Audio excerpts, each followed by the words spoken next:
Sun astro TV நேர்களுக்கு வணக்கம். நம்ம சேனல்ல பாத்தீங்க அப்படின்னா பொதுவாகவே நிறைய ஆன்மீகம் சம்பந்தமான விஷயங்கள தகவல்களை தான் பார்த்தும் தெரிஞ்சுக்கிட்டும் வந்துட்டு இருந்தோம். அதற்கு அடுத்தபடியாக இப்ப நம்ம அரசியல் சம்பந்தமாகவும் பேச ஆரம்பிச்சிருக்கோம்.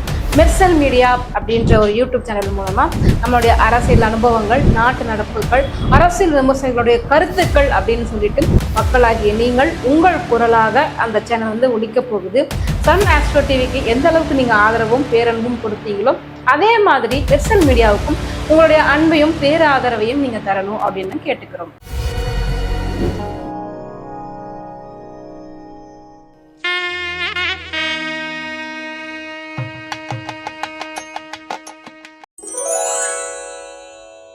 தனுசு ராசி நேயர்களே, தனுசு ராசி நேயர்களுக்கு 2026ஆம் ஆண்டு என்பது வருடத்தின் ஆரம்ப நாளே பார்த்தீங்கன்னா குரு பகவான் சுக்கிரனை பார்த்து கொண்டிருக்கிறார். குரு சுக்கிர யோகம்னு பேரு.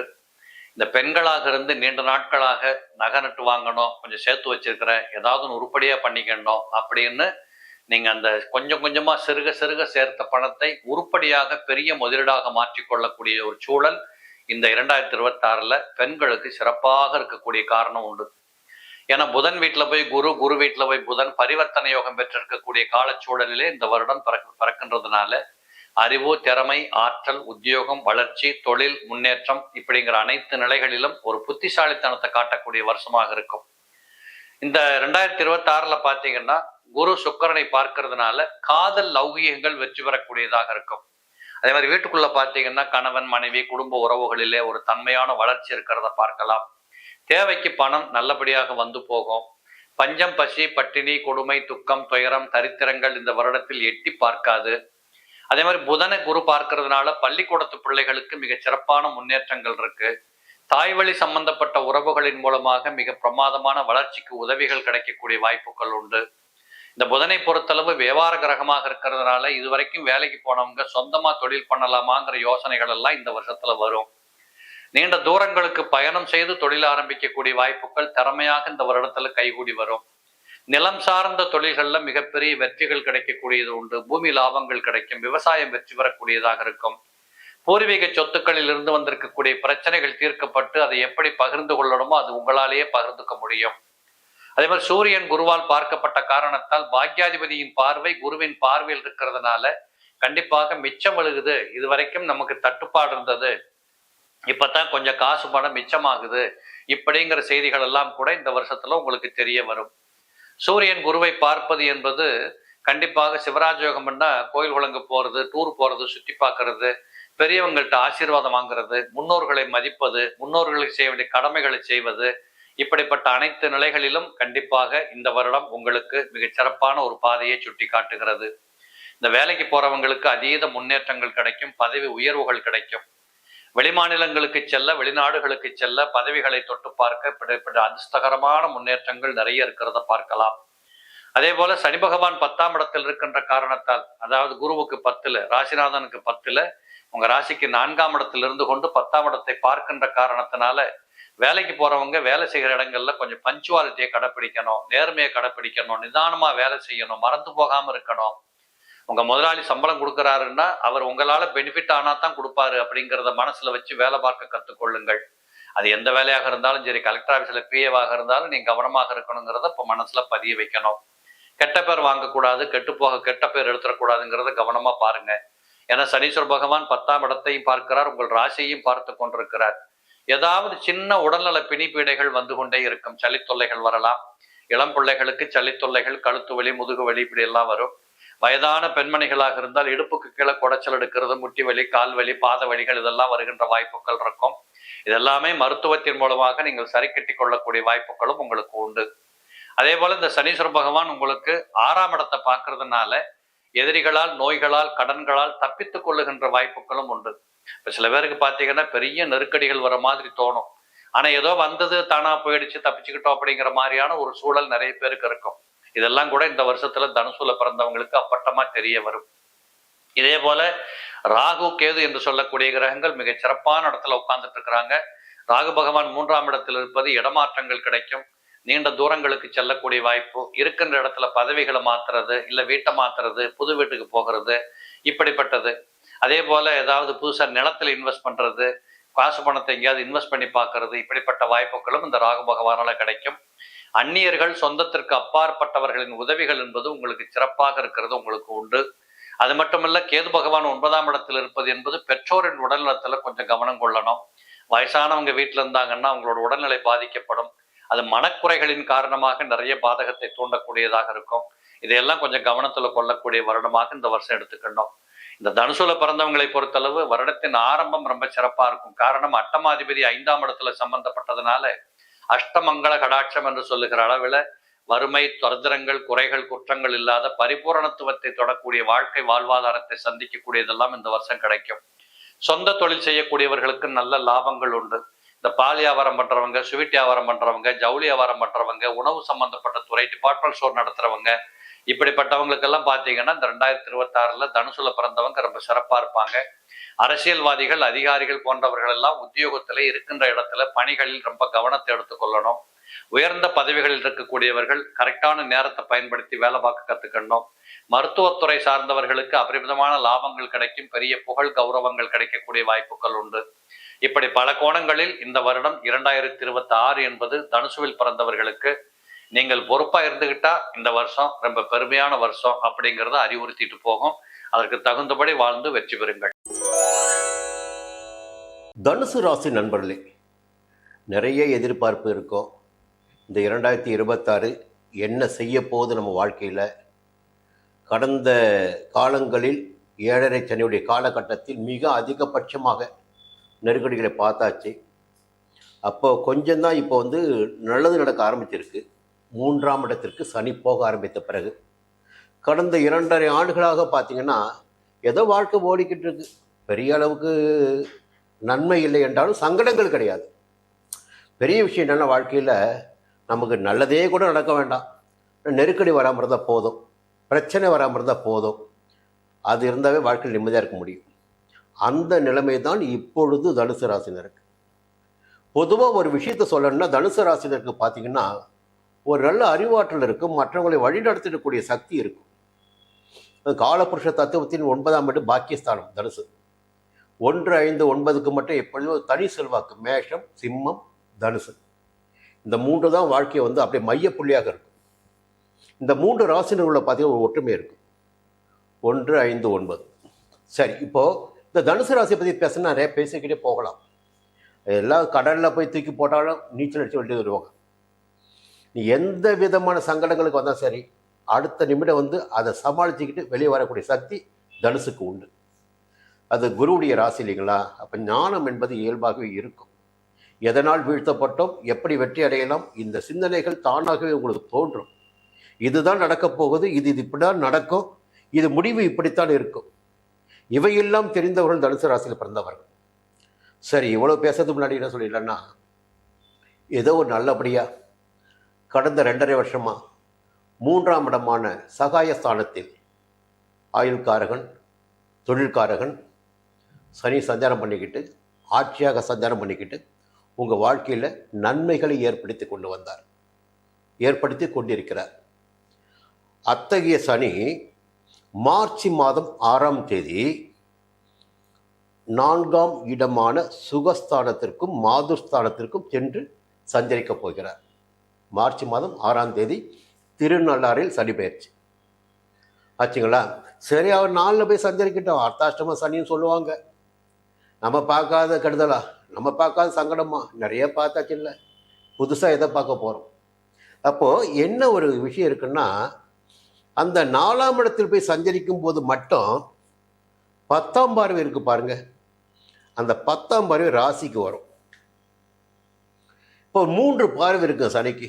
3ஆம் பார்வை, 7ஆம் பார்வை, 10ஆம் பார்வை. 4ஆம் இடத்தில் சஞ்சரிக்கிறார். சஞ்சரிக்கின்ற இடத்திலே கூட பெருசாக பாதிப்பு கொடுக்க மாட்டார். நான் பார்க்கின்ற இடம் இருக்குது பாருங்கள். நான் தான் பலமுறை சொல்லிக்கிட்டு வரேன் உங்களுக்கு, ஒவ்வொரு ராசிக்குமே சொல்லிட்டு வரேன்.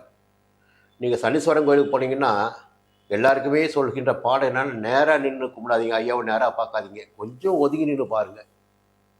அவருடைய நேரடி பார்வையில் நீங்கள் பட வேண்டாம். இப்போது இந்த மார்ச் 6க்கு பிறகு பார்த்தீங்கன்னா சனீஸ்வருடைய நேரடி பார்வை 10ஆம் பார்வை உங்கள் ராசி. அப்போது கொஞ்சம் ஜாக்கிரதையாக, எச்சரிக்கையாக என்னென்னா எல்லாருமே ஒரே விஷயத்தை மட்டும்தான் பிடிச்சி பேசிகிட்டு இருப்பாங்க. வாழ்க்கையில் எத்தனையோ அம்சங்கள் இருக்குது. இங்கே கை வைக்கலாம், இல்லை என்றால் அங்கே கை வைக்கலாம், இல்லை என்றால் இங்கே கை வைக்கலாம். இது புதிராக தானே இருக்குது. ஆயுளை பற்றி பயப்பட வேண்டிய அவசியம் இல்லை. உடல்நிலையில் பிரச்சனை ஏற்படுத்திவிட்டால் வசதி வாய்ப்புகள் அதிகபட்சமாக இருக்கும். உடல்நிலையில் பிரச்சனையே ஏற்படவில்லை, நன்றாக ஆரோக்கியமாக இருக்கிறோம் என்றால் அங்கே கை வைப்பார். அங்கேயும் கை வைக்கவில்லை பார்த்தீங்கன்னா, பண வசதி இருக்குது, உடல்நிலை நல்ல ஆரோக்கியமாக இருக்குது பார்த்தீங்கன்னா, கொஞ்சம் உங்களுடைய ஒழுக்க குறைபாட்டின் காரணமாக உங்களுக்கு என்ன பண்ணுவார்னா வெளி வட்டாரத்தில் ஒரு அவமானத்தை ஏற்படுத்துவார். இந்த பாயிண்டில் கவனிங்க. அப்போது ஒரே ஒரு வீடியோ மட்டும் பார்க்கக்கூடாது, ஆச்சுங்களா? இவ்வளோ விஷயங்களும் இருக்குது. இல்லை என்றால் ஒரு விஷயத்தை போய் மாட்டிக்கிட்டு நீங்கள் தடுமாறிட்டு மீண்டும் வெளியில் வர முடியாத அளவு மாட்டிட்டு முழிப்பீங்க. இந்த 4ஆம் இடத்தை சனி செய்கின்ற ஒரு வேலை அந்த வேலை. இன்னொரு வேலை இருக்கு பாருங்க. என்ன நடந்தாலும் பரவாயில்ல, எது வந்தாலும் பரவாயில்ல, எல்லாவற்றையும் பார்த்து கொள்ளக்கூடிய சக்தி எனக்கு இருக்கு அப்படி என்று சொல்லக்கூடிய 6ஆம் இடத்தை சனி பார்க்குறார். புரியுதுங்களா? என்னதான் நெகட்டிவாக இருந்தால் சரி, பாசிட்டிவ் ஆக்கிறதுக்கு அந்த 6ஆம் இடத்தை சனி பார்க்கின்ற போது உங்கள் உடல்நிலையில் இருந்த பாதிப்புகள், ஏற்பட்ட பாதிப்புகள், ஏற்படாமல் இருக்கின்ற நிலை, ஒரு உத்தியோகத்தில் இருக்கீங்க, சொந்தமாக தொழில் பண்ணிட்டு இருக்கீங்க, வியாபாரம் பண்ணிக்கிட்டு இருக்கீங்க, எல்லா இடத்துலையும் போட்டி இருக்குது, பிரச்சனை இருக்கும். இல்லாமல் வாழ்க்கை கிடையாதுங்க. இப்போ இந்த காலத்தில் நல்லாவே பேசிக்கிட்டு இருப்பாங்க, முகத்துக்கு முகம் நல்லா பேசுவாங்க, பின்னாடி போனோடனே வேற மாதிரி பேசுவாங்க. இதுதான் சமுதாயம் இன்னைக்கு. அப்போது இந்த 6ஆம் இடத்தை சனி பகவான் பார்க்கின்ற போது என்ன ஆகுன்னா, இது போன்ற தொந்தரவுகள் எதுவும் உங்களை நெருங்காமல் போகும். உடல்நிலை முன்னேற்றம் அடையும், ஆரோக்கியமாக நடைபோட முடியும், எதிர்ப்புகள், போட்டி, பகை என்பது இல்லாமல் இருக்கும். உங்களை எதிர்த்தவர்களுடைய நிலை பார்த்தீங்கன்னா கொஞ்சம் வேறு மாதிரி போயிடும். இழுபறியாக இருந்த வழக்குகள் உங்களுக்கு வெற்றியாகும், ஜெயமாகும். இப்போ வழக்கு கிடையாது, எதிர்ப்பு கிடையாது, நோய் நொடி கிடையாது. ஒரு மனிதனுக்கு இதை விட வேற என்ன வேணும்? அப்படியே வாழ்க்கை ஓடிக்கிட்டே இருக்கும். ஆனால் இன்னொரு பார்வை இருக்குங்க, சனியுடைய இன்னொரு பார்வை இருக்குது. அந்த பார்வை எங்கன்னா அவருடைய 7ஆம் பார்வை. உங்களுடைய ராசிக்கு 10ஆம் இடமான ஜீவனஸ்தானத்தில், அவர் தான் ஜீவனக்காரக, அவர் அந்த இடத்த பார்க்குறாரு. நல்லா நீங்கள் புரிஞ்சுக்கணும். இந்த எப்பொழுதெல்லாம் சனி 10ஆம் இடத்தில் சஞ்சரிக்கிறாரோ, 10ஆம் இடத்தை பார்க்கிறாரோ, அந்த காலகட்டத்தில் எந்த வேலையில் இருந்தாலும் சரி, அந்த வேலையில் சங்கடங்களை சந்திக்க வேண்டியதாக இருக்கும். நான் நாசுக்காக சொல்கிற சங்கடம்னு, புரியுங்களா? ஒரு மெமோ வாங்க வேண்டியதாக இருக்கும், நிர்வாகத்துடைய அதிருப்திக்கு ஆளாக வேண்டியதாக இருக்கும்.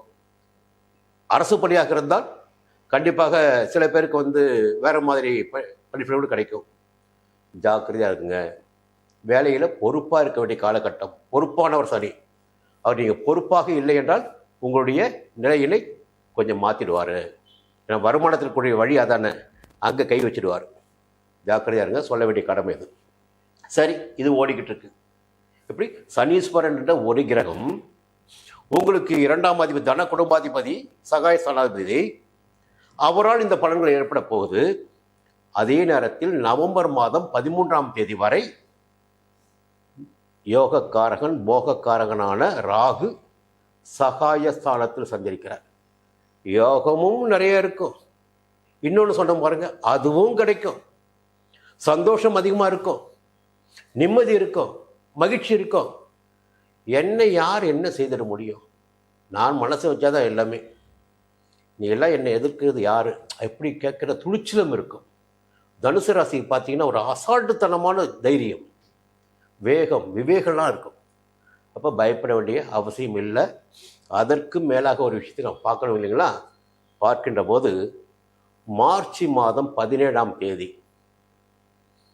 உங்களுடைய ராசிநாதன் குரு சப்தமஸ்தானத்தில் 7ஆம் இடத்தில் 12 ஆண்டுகளுக்கு ஒரு முறை சஞ்சரிக்க போகிறார். இப்படி வக்ர நிவர்த்தியாகி சஞ்சரிக்க போகிறார். இப்போது நான் முதல்ல ஒரு பயமுறுத்தினேன் இல்லை, 4ஆம் இடத்துக்கு சனி போயிட்டாரு. அவருடைய 10ஆம் பார்வை உங்கள் ராசிக்கு கிடைக்க போகுது. ராசியை சனி பார்க்கின்ற போது பாதிப்புகள் எல்லாம் வரும், அது ஒரு அம்சம். அப்போ பாதிப்புகள் வருகின்ற போது கேடயம் ஒன்று இருக்கு இல்லையா? கேடயத்தை முன்னாடி நிப்பாட்டிட்டாவே எல்லா அம்பும் அத்தனை நின்றுடும், நம்மளை பாதிக்காது. அப்போது 6ஆம் தேதி சனி பயிற்சி, 17ஆம் தேதி குரு வக்ர நிவர்த்தி. வக்கர நிவர்த்தியாகி உங்கள் ராசியை பார்க்க போகிறார். ஒரு 10 நாட்களுக்குள் குருவினால் ஒரு பெரிய பாதுகாப்பு உங்களுக்கு ஏற்பட போகிறது. பொதுவாக சப்தமஸ்தானத்தில் குரு சஞ்சரிக்கின்ற போது மிக அதிகபட்சமான யோகம் கிடைக்கும். செல்வாக்கு, அந்தஸ்து, புகழ் எல்லாம் அதிகபட்சமாக இருக்கும். குடும்பத்தில் சுபகாரியங்கள் நடக்கும். திருமண வயதினருக்கு வரன் தேடி வரும். இன்னொரு விஷயம், அவர் 11ஆம் இடத்தையும் பார்க்குறாரு. இந்த மறுமணம், வாழ்க்கை துணையை இழந்தவர்களுக்கு, பிரிந்தவர்களுக்கு மறுமணம், அந்த விஷயமும் நடக்கும். உங்கள் சுய அந்தஸ்து என்பது உயரும். 3ஆம் இடத்தில் சஞ்சரிக்கின்ற ராகுவையும் பார்க்கிற தைரியம் இன்னும் கூடுதலாக இருக்கும். அப்போது சனியினால் பாதிப்பு என்பது உங்களுக்கு குறைய ஆரம்பிக்கும். 4ஆம் இடத்து சனியினால் பிரச்சனை இல்லை. அதுக்கு பிறகு பார்த்தீங்கன்னா மே மாதம் 26ஆம் தேதி அஷ்டமஸ்தானத்தில் சஞ்சரிக்க போகிறார் ராசிநாதன் உச்சமாக. அவர் எங்கேயாவது சஞ்சரிக்கட்டும், அவருடைய வேலை சஞ்சாரம் பண்ணிக்கிட்டே இருக்கணும். ஒரு ஆண்டுக்கு ஒரு வீட்டுக்கு அப்படியே பலன்கள் கொடுத்துக்கிட்டே இருக்கணும். ஒரே இடத்துல இருந்தால் ஒரே ராசிக்கு மட்டும் தான் பலன் கிடைக்கும். இப்போ 12 வீட்டுக்கு போனால் தானே 12 ராசிக்கு பலன் தர முடியும். இதானே விதி. அப்படி பார்க்கின்ற போது மிதுனத்தை விட்டு மே மாதம் 26ஆம் தேதி கடகத்துக்கு வரார். கடகம் என்பது உங்களுக்கு 8ஆம் வீடு, அஷ்டமஸ்தானம். ஆனால் அங்கே பார்க்க வேண்டியது விஷயம் என்னென்னா, சனியுடைய பார்வையில் நம்ம மாட்டக்கூடாது. குருடைய பார்வை கிடைக்காதான் நம்ம இயங்குவோம். இப்போ 12ஆம் இடத்தை குரு பார்க்க போகிறார். எப்போ? மே மாதம் 26ஆம் தேதிக்கு பிறகு. ஒரு நல்ல விஷயங்கள் நடக்கும், சந்தோஷம் இருக்கும். அப்படிங்களா? செலவுகள் செய்தாலும் சுப செலவுகளாக இருக்கும். வீடு கட்டுவீங்க, வாகனம் வாங்குவீங்க, உங்களுடைய சந்தோஷத்திற்காக, மன நிம்மதிக்காக செலவுகள் செய்வீங்க. 2ஆம் இடத்தை குரு பார்ப்பார். அப்போ குடும்பத்தில் நிம்மதி இருக்கும். 4ஆம் இடத்தை சஞ்சரிக்கின்ற சனியை பார்ப்பார். அப்போ சனியினால் பாதிப்புகள் ஏற்படாது. சந்தோஷம் கூடுதலாகவே இருக்கும். நிம்மதியான நிலை இருக்கும். மீண்டும் பார்த்தீங்கன்னா அக்டோபர் மாதம் 20ஆம் தேதி குருடைய சஞ்சாரம் உங்கள் ராசிக்கு 9ஆம் இடமான பாக்கிய ஸ்தானத்தில். பொதுவாக இந்த 9ஆம் இடத்தில் குரு சஞ்சரிக்கின்ற போது நிறைய யோக பலன்கள் கிடைக்கும். எதிர்பார்த்த இடமாற்றம், பதவி உயர்வு, ஒரு ஊரை விட்டு இன்னொரு ஊருக்கு போகிறது, ஒரு வீட்டில் குடியிருக்கீங்க இன்னொரு வீட்டுக்கு வசதியான வீடு குடி போகிறது, ஒரு புது வீடு கட்டிட்டு அங்கே பால் காய்ச்சறது, புரியுதுங்களா? ஒரு எதிர்பார்ப்புகள் எல்லாம் பூர்த்தியாகக்கூடிய நிலை. எல்லாவற்றையும் அக்டோபர் மாதப்பட்டு நீங்கள் அனுபவிக்க போகிறீங்க. அப்பவும் சஞ்சாரம் பார்த்தீங்கன்னா உங்கள் ராசிக்கு பார்வை இருக்குது, குரு பார்வை இருக்குது. ஆரம்பத்திலே இருக்குது, கடைசியிலையும் இருக்குது, மிடில் மட்டும்தான் கொஞ்சம் பார்வை இல்லை. அப்போது குரு பார்வை இந்த ஆண்டு முழுவதும் உங்களுக்கு பெருமளவில் இருக்கின்ற காரணத்தினால் உங்கள் வாழ்க்கையில் எல்லாமே நன்மையாக இருக்கும். சங்கடங்கள் இல்லாமல் போகும். முதல்ல சொல்கிறது 3ஆம் இடத்துல ராகு, அந்த நிலையும் இருக்குது. அதற்கு மேலாக பாக்கிய ஸ்தானத்தில் கேது. எப்பவுமே பார்த்தீங்கன்னா யாராவது ஒருத்தர் கையை பிடிச்சி தூக்கி விடுவாங்க. உங்களை கீழே விழப்போகின்ற நேரத்தில் ஏதாவது ஒரு கை உங்களை பிடித்து கொள்ளும், உங்களை தூக்கி நிறுத்தும். அப்போது உங்களுடைய செல்வாக்கு என்பது உயர ஆரம்பிக்கும். அதே நேரத்தில் மிக முக்கியமான ஒரு எச்சரிக்கையும் இருக்குது. சனியினால் பெரிய பாதிப்பு கிடையாது, குருவுடைய பார்வைகள் இருக்குது. குருவுடைய சஞ்சாரமும் பார்வைகளும் சாதகமாக இருக்குது. இப்போ ராகு நவம்பர் 13 வரை சாதகமாக சஞ்சரிக்கிறார். நவம்பர் 13 அன்று ராகு கேது பெயர்ச்சி. அந்த ராகு கேது பெயர்ச்சியின் போது பாக்கிய ஸ்தானத்தில் சஞ்சரித்து கொண்டிருக்கின்ற கேது 8ஆம் இடமான அஷ்டமஸ்தானத்திற்கு போவார். சகாயஸ்தானத்தில் சஞ்சரித்து கொண்டிருக்கின்ற ராகு 2ஆம் இடமான குடும்பஸ்தானத்துக்கு வருவார். அப்போ நீங்கள் மிகுந்த எச்சரிக்கையாக இருக்க வேண்டியதாக இருக்கும். அப்போ இப்பொழுதே நவம்பர் மாதத்திற்கு முன்னதாகவே எல்லாவற்றையும் சேமிப்புகளை உருவாக்கி கொள்ளுங்கள். வசதி வாய்ப்புகளை அதிகரித்து கொள்ளுங்கள். ஒரு புதிய வீடு கட்டுறது, வாகனம் வாங்குறது, இது போன்ற நிகழ்ச்சிகளை எல்லாம் முடிச்சு வச்சுக்கிங்க. கொஞ்சம் சேமிப்போடு இருங்க, எல்லாம் சாதகமாகும். இந்த ஆண்டு பெருமளவில் உங்களுக்கு யோகமான ஆண்டு தான். குலதெய்வத்தை வணங்கி வழிபட்டு வாருங்கள். நெருக்கடிகள் விலகும். மீண்டும் அடுத்த பதிவில் சந்திக்கிறேன்.